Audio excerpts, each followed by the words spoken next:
তো আজি আমি আলোচনা কৰিম ক্লাস 9 ৰ নিউ এটা চেপ্টাৰ আমি স্টাৰ্ট কৰিম ঠিক আছে। তো মই সানগ্লাস দিয়াৰ এটাই কাৰণ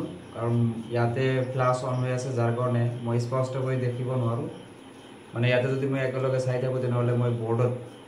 বস্তুবিলাক মই ভালদৰে লিখিব নোৱাৰিম যাৰ কাৰণে ঠিক আছে। তো এইটো মই এনে দিয়া নাই, ষ্টাইলৰ কাৰণে দিয়া নাই ঠিক আছে, ভাবি নলবা এনেকুৱা। তো আমি আজি স্টাৰ্ট কৰিম লাইনস এণ্ড অ্যাঙ্গেলস ঠিক আছে। তো আমি আজি কি কৰিম ৰেখা আৰু কোণ। তো ৰেখা আৰু কোণৰ বিষয়ে আমি শিকিম ক্লাস 9 ৰ বহুত মিডিয়ামত তোমালোকক শিকাই দিয়া হ'ব, কোনো টেনশ্যন ল'ব নালাগে।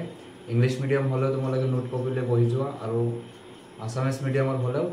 নোট কপি লৈ বহি যোৱা আৰু ষ্টাডি কৰা ঠিক আছে। আৰু গোটেইখিনি নোট ডাউন কৰিব লাগিব মোৰ লগতে ঠিক আছে। প্ৰথম অৱস্থাত আমি কনচেপ্টবিলাক লৈ ল'ম, তাৰপিছত আমি এক্সাৰসাইজত যাম। যোনবিলাক কুৱেশ্যন আৰু থিয়ৰম বহুতেই ইম্পৰ্টেণ্ট হ'ব সেই গোটেইখিনি আমি ভালদৰে ডিল কৰিম, তোমালোকে কোনো ধৰণৰ টেনশ্যন ল'ব নালাগে। তো চোৱা ইয়াতে আমি কি বস্তু পাম। প্ৰথম অৱস্থাত আমি কনচেপ্ট লৈ ল'ম। ফাৰ্ষ্ট যোনটো আহিব এইটো হ'ব আমাৰ কাৰণে কি, চোৱা মই ইয়াতে লিখি দি আছোঁ start mark types of lines, মানে টাইপস অফ লাইন্স লাগিব প্ৰথম অৱস্থাত, মানে ৰেখাৰ প্ৰকাৰ ঠিক আছে। তো ৰেখা কিমান প্ৰকাৰৰ হ'ব পাৰে গোটেইখিনি কথা আমি ডিছকাশ্যন কৰিম। ফাৰ্ষ্ট যোনটো হ'ব এইটো হ'ব তোমালোকৰ লাইন, আৰু লাইন মানে তোমালোকে জানা ৰেখা ঠিক আছে। বহুত মিডিয়ামৰ ষ্টুডেণ্টে নোট ডাউন কৰিব ধুনীয়া কৰি। চোৱা প্ৰথম অৱস্থাত মই ইংলিছত লিখি দিম, নেক্সট টাইম মই আছামিছত লিখি দিম। লাইন মানে কি হয়, লাইন মানে হ'ল তোমাৰ which has no end point। মানে কি হল জীৱৰ ৰেখাৰ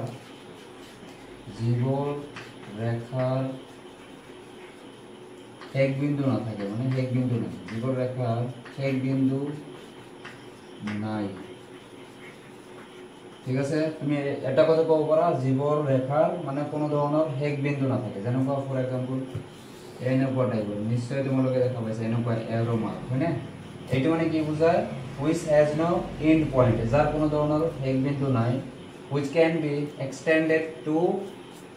sides। য'ত আমি কি কাম কৰিব পাৰিম ইয়াতে চোৱা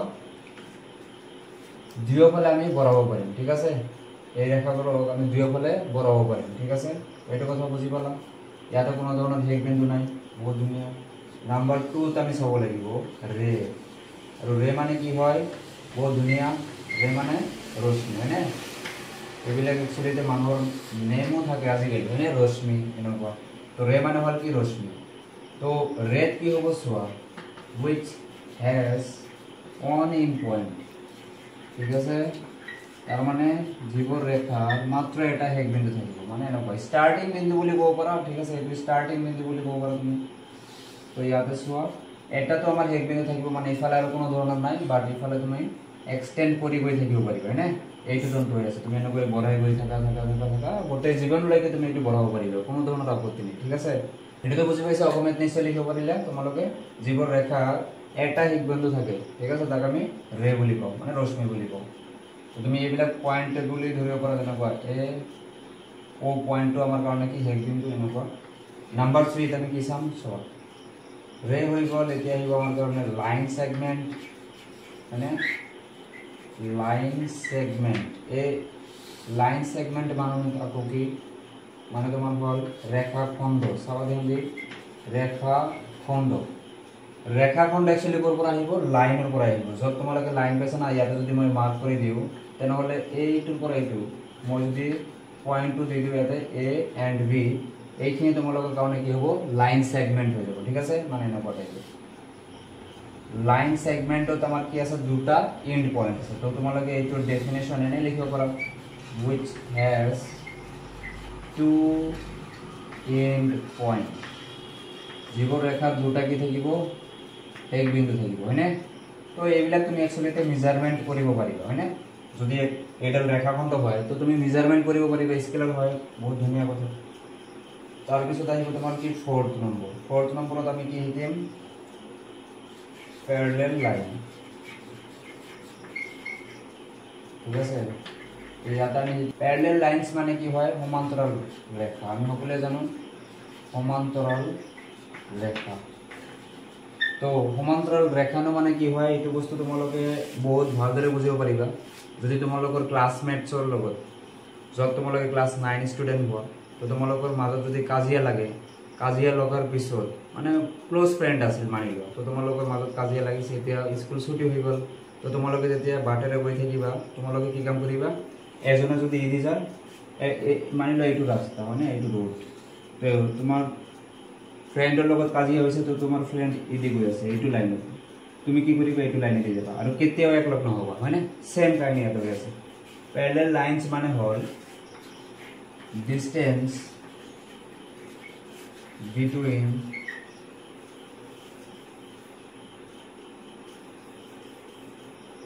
টু লাইনস আর সেম ইয়ার মানে কি হৈ আছে সোয়া यार माने এনেকুৱা হ'ব এই দুইটা তোমাৰ লাইন মানি লোৱা L আৰু M ঠিক আছে অসমীয়াত লিখলে কি লিখিবা দুডাল ৰেখাৰ মাজত সমান দূৰত্ব ঠিক আছে বজাই ৰাখিলে তুমি যোনটো লাইনস ড্ৰ কৰিবা সেইটো তোমালোকৰ কাৰণে কি হ'ব প্যাৰালাল লাইনস হৈ যাব ঠিক আছে ই কেতিয়াও মানে কি নকৰে ইন্টাৰসেক্ট নকৰে দে নেভাৰ ইন্টাৰসেক্ট ঠিক আছে তো ইহতে কেতিয়াও কটাকটি কৰিব নোৱাৰে সেম ডিসটেন্স বজাই ৰাখিব সো ইয়াৰ পৰা এইখিনি যদি ডিসটেন্স তোমাৰ 2 সেমি হয় ইয়াৰ পৰা এইখিনি ডিসটেন্স 2 সেমি হ'ব ইয়াৰ পৰা এইখিনি ডিসটেন্সও কি হ'ব 2 সেমি হ'ব তো এনেকুৱা ৰেখা দুডাল পালেই তোমালোকে ক'ব লাগিব কি দেজ আৰ প্যাৰালাল লাইনস ঠিক আছে আমি ইয়াক ধুনিয়া কৰি লিখিব পাৰো যেনেকৈ L এডাল ৰেখা আছিল আৰু M এডাল ৰেখা আছিল তো আমি যদি ম্যাথছৰ ভাষাত লিখিব খুজো তো L ইজ প্যাৰালাল টু হ'ব কি তোমাৰ M প্যাৰালাল जोनটো एक्चुअली প্যাৰালাল হয় তাক আমি দুডাল এনেকুৱা আজ দিলে বুজায় ঠিক আছে এইখিনিলৈকে ক্লিয়াৰ হৈছে নিশ্চয় নোট ডাউন কৰিছা যদি কোনোবাই কৰা নাই তোমালোকে আজিকালি বহুত এলেহুৱা হৈ আছে না স্ক্ৰিনশ্বটটো মাৰি লবা তুমি তো এতিয়া চোৱা আমি 4 লৈকে কৰিছো আমি 5 নম্বৰ লৈকে গুছি যাম হনে এতিয়ালৈকে ৰেখাৰ প্ৰকাৰ এতিয়ালৈকে আমি ৰেখাৰ প্ৰকাৰে কৰি আছো তো 5 নম্বৰত হৈ যাব তোমালোকৰ কাৰণে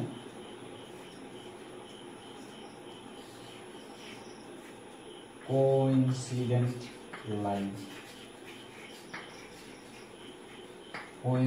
line মানে কি হৈছে মিলি যোৱা ৰেখা ঠিক আছে মিলি যোৱা ৰেখা এটো ক্লাস 10 ত পাব ভালদৰে মিলি যোৱা ৰেখা মানে কি হ'ব চোৱা এডাল তোমাৰ ৰেখাটো থাকিবই এই ৰেখাৰ ওপৰত দি যদি আন এডাল ৰেখা তুমি পাৰ কৰি দিয়া মানি লোৱা হৰুটো আছিল আমাৰ কাৰণে আমি এইটো আমাৰ কাৰণে কি L তো সো ইয়াতে কি দুয়োটা মিলি গৈছে না এটাৰ ওপৰত আনটো উঠিছে এই কাৰণে ইহতে কোৱা হয় কোইনসিডেন্ট লাইন মানে মিলি যোৱা ৰেখা তো ইহতৰ মানে কি থাকিব অসীম সংখ্যক তোমাৰ কি থাকিব কমন পয়েন্ট থাকিব ইহতে ইন্টাৰসেক্ট হৈ আছে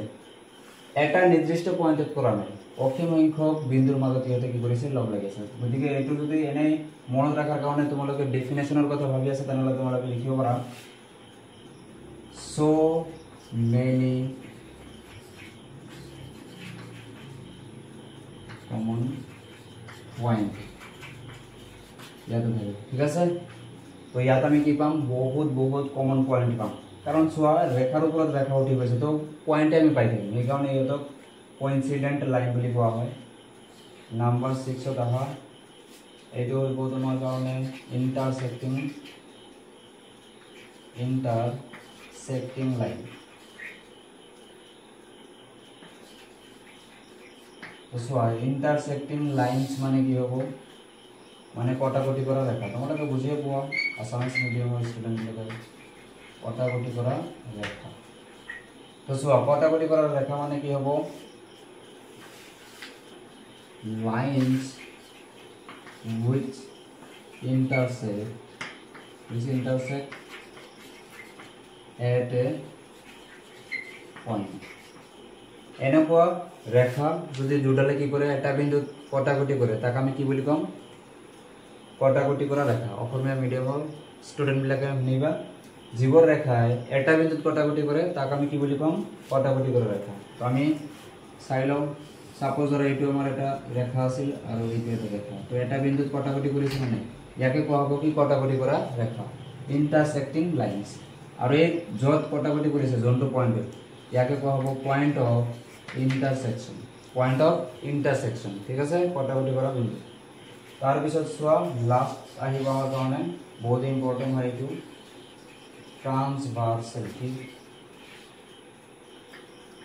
ট্ৰান্সভাৰ্সাল মানে কি হয় হ'ব তিৰ্যক বা ছেদক ঠিক আছে তিৰ্যক বা ছেদক মানে a line which intersect two or more parallel lines মানে কি হল অসমীয়া মিডিয়ামৰ বিলাকে শুনিবা এডাল ৰেখায়ে যদি দুটা বা তাতকৈ বেছি সমান্তৰাল ৰেখা কাটি দিয়ে তেনেহলে তাক আমি কি বুলি কম তিৰ্যক বুলি কম ঠিক আছে কেনেকুৱা সাপোজ ধৰা এইডাল ৰেখা L আৰু এইডাল ৰেখা আছে M এই দুটাটো সমান্তৰাল হলে আৰু এইডাল সমান্তৰাল ৰেখা মানি লোৱা N আৰু এইটোক ইন্টাৰসেক্টিং কৰি আছে এইডাল ৰেখা যোনটো আমি কি বুলি ধৰিলো সো P ইজ এ ট্ৰান্সভাৰ্সাল ঠিক আছে কাৰণ তিনিটা সমান্তৰাল ৰেখা কি কৰিছে ইন্টাৰসেক্ট কৰিছে এটা এটা পয়েন্ট ঠিক আছে তো এইখিনি আমাৰ কাৰণে কি হল টাইপস অফ লাইনস ইয়াতে কমপ্লিট হৈ গল এতিয়া আমি শিকিম টাইপস অফ এঙ্গেলস যেহেতু তোমালোকৰ চেপ্টাৰৰ নামে আছিল কি লাইনস এন্ড এঙ্গেলস তো লাইনসৰ বিষয়ে আমি ভালদৰে ডিসকাশন কৰি ললো এতিয়া আমি এঙ্গেলসৰ বিষয়ে শিকিম ঠিক আছে তো সোয়া এতিয়া আমি শিকিম কি টাইপস অফ এঙ্গেলস কিমান প্ৰকাৰৰ এঙ্গেল হ'ব পাৰে কোন হ'ব পাৰে মানে আমি সৰুকালৰ পৰা কৰি আহি আছো তথাপি মই ইয়াতে কৈ দিম নাম্বাৰ 1 ফাৰ্স্ট যোনটো আহিব এইটো হ'ব তোমালোকৰ কাৰণে একিউট এঙ্গেল ঠিক আছে একিউট এঙ্গেল কি হয় স্যাৰ লেস দেন 90 ডিগ্ৰি জীৱৰ কোণৰ মান 90 ডিগ্ৰীতকৈ সৰু হ'ব কিয়দাক আমি কি বুলি কম একিউট এঙ্গেল অসমীয়াত ক'লে সূক্ষ্ম কোণ মানে সূক্ষ্ম কোণ বুলি আমি ক'ব লাগিব মানে যেনেকুৱা মই লিখিলো 45 ডিগ্ৰী এইটো এটা কি হ'ব সূক্ষ্ম কোণ যেনেকুৱা মই লিখিলো 15 ডিগ্ৰী কোনোবা এটা তোমাৰ ডায়াগ্ৰাম আছে যত এঙ্গেলটো আমাৰ 15 ডিগ্ৰী হৈ আছে বা 45 হৈ আছে মানে 90 ডিগ্ৰীতকৈ কম হলেই হ'ল তাক আমি সূক্ষ্ম কোণ বুলি ক'ব লাগিব acute angle less than 90 degree ঠিক আছে তো 90 ডিগ্ৰীতকৈ কম সৰু হলে আমি তাক একিউট এঙ্গেল বুলি কম নাম্বাৰ 2 আহিব তোমালোকে জানা সকলোৱে জানা মই জানো ৰাইট এঙ্গেল ঠিক আছে তো ৰাইট এঙ্গেল মানে স্যাৰ কি হয় সমকোণ আৰু সমকোণ মানে কি হয় আমি সকলোৱে জানো এক্সাক্ট কিমান ডিগ্ৰী হয় 90 ডিগ্ৰী জীৱৰ কোণৰ মান কিমান হয় 90 ডিগ্ৰী হয় ডাইৰেক্ট 90 ডিগ্ৰী হয় হেতাক আমি কি বুলি কওঁ সমকোণ বুলি কওঁ মনত থাকিব বহুত ধুনীয়া নাম্বার 3 আহিব আমাৰ কাৰণে কি অবটিউজ এঙ্গেল মানে অসমীয়াত ক'লে আমি কি বুলি কওঁ স্থলকোণ ঠিক আছে স্থলকোণ কি হয় স্যার স্থলকোণ কি হয় more than 90 degree but less than 180 degree স্থলকোণ আমি কাক বুলি কম যোনবিলাক কোণৰ মান 90 ডিগ্ৰীতকৈ ডাঙৰ হ'ব but 180 তকৈ কি হ'ব সৰু ফৰ এক্সাম্পল 105 ডিগ্ৰী কৰবাত আছে সেই এঙ্গেলটোৰ নাম কি হ'ব স্থলকোণ 90 তকৈ ডাঙৰ হ'ব লাগিব ইভেন 180 তকৈ সৰু হ'ব লাগিব তাক আমি কি বুলি কম অবটিউজ এঙ্গেল নাম্বার 4 চাই লোৱা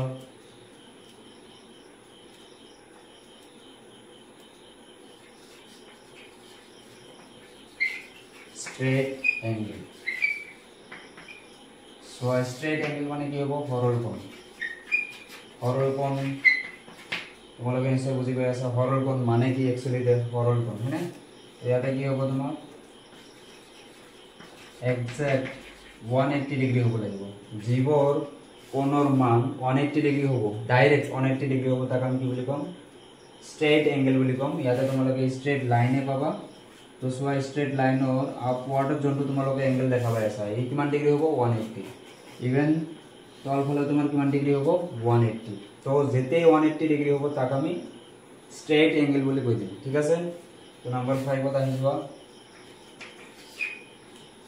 এটা বহুত ইম্পৰ্টেন্ট 5 নম্বৰ 2 এটা হ'ব তোমালোকৰ রিফ্লেক্স এঙ্গেল এখানে রিফ্লেক্স অ্যাঙ্গেল মানে কি অসমীয়াত ক'লে আমি ক'ব লাগিব প্ৰত্যাৱৰ্তী কোণ বা প্ৰবৃদ্ধ কোণ ঠিক আছে প্ৰত্যাবৃত্ত কোণ বা প্ৰবৃদ্ধ কোণ এইটো কি হ'ব ই তোমাৰ হ'ব more than 180 degree but less than 360 degree কি তাৰ মানে কি বুজালে প্ৰত্যাবৰ্তী কোণ বিলাক হ'ব তোমাৰ 180 কৈ ডাঙৰ হ'ব লাগিব কিন্তু 360 ডিগ্ৰী কৈ সৰু হ'ব লাগিব ফৰ এক্সাম্পল মই যদি লিখি দিও 215 এটা কোণ আছে ঠিক আছে তেনেহলে হেতু এংগেলৰ নাম কি হ'ব ৰিফ্লেক্স অ্যাঙ্গেল ঠিক আছে এইটো আমি বহুত ইউজ কৰিম 6.1 ৰ পৰা আমাৰ এইটো কোৱেশ্চন আহি যাব ৰিফ্লেক্স অ্যাঙ্গেল আমি ফাইন্ড কৰিব লাগিব ঠিক আছে তাত আমি ভালদৰে আৰু শিকিম সো ৰিফ্লেক্স অ্যাঙ্গেলৰ পিছতে আমি পাম direct complete angle so complete angle মানে কি হয় কমপ্লিট অ্যাঙ্গেল মানে কি হ'ব স্যার কমপ্লিট অ্যাঙ্গেল মানে হ'ব সম্পূৰ্ণ কোণ ঠিক আছে ই আকৌ কি হ'ব এক্সাক্ট 360 ডিগ্ৰী হ'ব কেনেকুৱা সাপোজ ধৰা তোমাৰ দুডাল ৰেখা এনেকৈ কটাকটি কৰিছে এতিয়া এই চাৰিটা কোণৰ মান যদি তোমাক লাগে তো কিমান হ'ব 360 ৰিজনত কি আহি যাব কমপ্লিট অ্যাঙ্গেল সম্পূৰ্ণ কোণ এইবিলাক কোণ হ'ব যোনবিলাকৰ ডাইৰেক্ট মান কিমান হ'ব 360 হ'ব এনে যদি মই এটা ডট লিখি দিও তথাপি এটো কিমান বুজাবো 360 ডিগ্ৰী অ্যাঙ্গেল বুজাবো ঠিক আছে এতিয়া সব বহুত ইম্পৰ্টেন্ট স্টেপ আমি আহি পাইছো এটো বহুত ইম্পৰ্টেন্ট হয় লিনিয়াৰ পেয়াৰ ঠিক আছে তো লিনিয়াৰ পেয়াৰ মানে কি হয় রৈখিক জড়িয়া কোণ বুলি আমি ক'ব লাগে ঠিক আছে রৈখিক জড়িয়া কোণ এটা মানে কি হ'ব লিনিয়াৰ পেয়াৰ মানে কি হ'ব সব লিনিয়াৰ মিন্স তোমাৰ থাকিব স্ট্ৰেট লাইন ऐसा लिनियर মাজত তোমালোকে নিশ্চয় লাইন ওয়াৰ্ডটো দেখা পাইছা তো এটা লাইন হ'ব লাগিব আৰু এইটো স্ট্ৰেট লাইনৰ পৰা তুমি যদি এডাল ৰে এনেকৈ ড্ৰ কৰি দিয়া তেনেহলে চোৱাচোন এটা কেইটা এংগেল হ'ল দুটা তো মানি লোৱা এইটো এংগেল এ আৰু এইটো এংগেল বি এই দুটা এংগেলৰ যোনটো সাম হ'ব মানে angle A plus angle B যোনটো হ'ব তোমাৰ কিমান ডিগ্ৰী হ'ব 180 ডিগ্ৰী বুজি পালানে কথাটো লিনিয়াৰ পেয়াৰ তোমাৰ কি হ'ব এডাল স্ট্ৰেট লাইন থাকিব আৰু কমন ৰে এটা আমি আপওয়াৰ্ড লৈ যদি ড্ৰ কৰি দিও নাইবা তুমি ডাউনওয়াৰ্ড লৈ যদি ড্ৰ কৰি দিয়া যত তোমাৰ কি হ'ব লাগিব দুটা এংগেল ক্ৰিয়েট হ'ব লাগিব আৰু এই দুটাৰ সাম আমাৰ কিমান হ'ব লাগিব 180 ডিগ্ৰী হ'ব লাগিব মনত ৰাখিবা ধ্যান দি যেহেতু দুটা আছে এই কাৰণে পেয়াৰ বুলি আমি কম জোৰ বুলি কম ঠিক আছে তাৰ পিছত চোৱা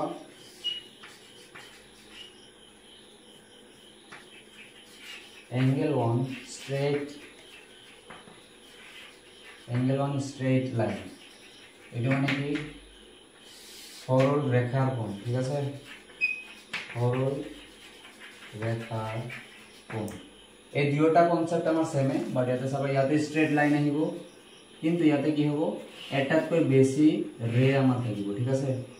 দুটা এংগেল ইয়াতে নহয় দুটাতকৈ বেছি যেতিয়া এংগেল ক্লিয়ার হ'ব তেতিয়া আমি তাক কি বুলি কম এংগেল one straight line ঠিক আছে তো ইয়াতে যদি আমি সাম কৰি দিও এংগেল বিলাকৰ angle A plus angle B plus angle C equal to 180 degree হ'ব লাগিব কাৰণ স্ট্ৰেট লাইনত সদায় তোমাৰ 180 ডিগ্ৰী কোণ ক্ৰিয়েট হ'ব ঠিক আছে এইখিনি কথা মনত ৰাখিব তো এতিয়া চোৱা লাষ্ট আৰু দুটা আছে এইটো হৈ যাব তোমাৰ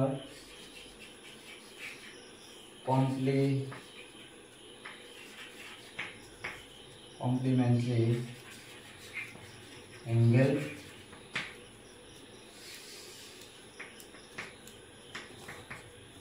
माने কি হ'ব তোমাৰ অসমীয়া ক'লে পৰিপূৰক কোণ ইয়াতে কি হ'ব এনেকুৱা দুটা তুমি এংগেল পাবা जोन দুটা এংগেল আমি যদি সাম কৰি দিও এই দুটা এংগেল যদি আমি সাম কৰি দিও কিমান আহিব লাগিব 90 degree complementary angle those angles whose sum are 90 degrees it is called complementary angles মনত থাকিব দুডাল কোণক যদি আমি এড কৰাৰ পিছত 90 ডিগ্ৰী পাও তেনেহলে হেইটোৰে নাম হৈ যাব পৰিপূৰক কোণ মানে কমপ্লিমেন্টাৰি এংগেল লাষ্ট এটা আছে ইয়াৰ পিছত আমাৰ কনসেপ্ট থাকে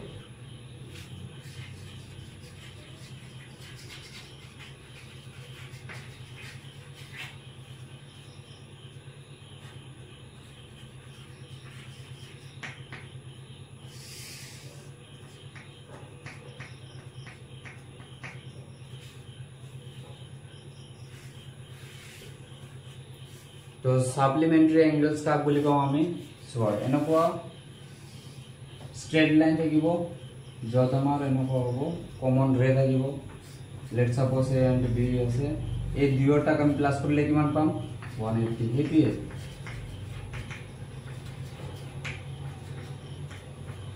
those angles supplementary angles are those angles whose sum are 180 degree যোনবিলাক কোণৰ এড কৰিলে যোনবিলাক কোণ আমি প্লাস কৰিলে যদি আমি দুটা কোণ প্লাস কৰিলে যদি আমি কিমান পাম 180 ডিগ্ৰী পাওঁ তেনেহলে তাক আমি সাপ্লিমেন্টাৰি এংগেলস বুলি কৈ দিম ঠিক আছে তো আজিৰ কাৰণে এইখিনি নেক্সট ভিডিওত আমি এক্সাৰসাইজ স্টাৰ্ট কৰি দিম আৰু থিওৰাম আমি স্টাৰ্ট কৰি দিম সকলে ভালদৰে স্টাডি কৰি আছে আমাৰ হাফ ইয়াৰলি আহি আছে তো হাফ ইয়াৰলিৰ আগতে আমি যিমান দূৰ পসিবল হয় একেলগে কি কৰিম ইম্পৰ্টেন্ট কোৱেশ্চন বিলাক আমি ডিসকাশন কৰি যাম আজিৰ কাৰণে এইখিনি থ্যাংক ইউ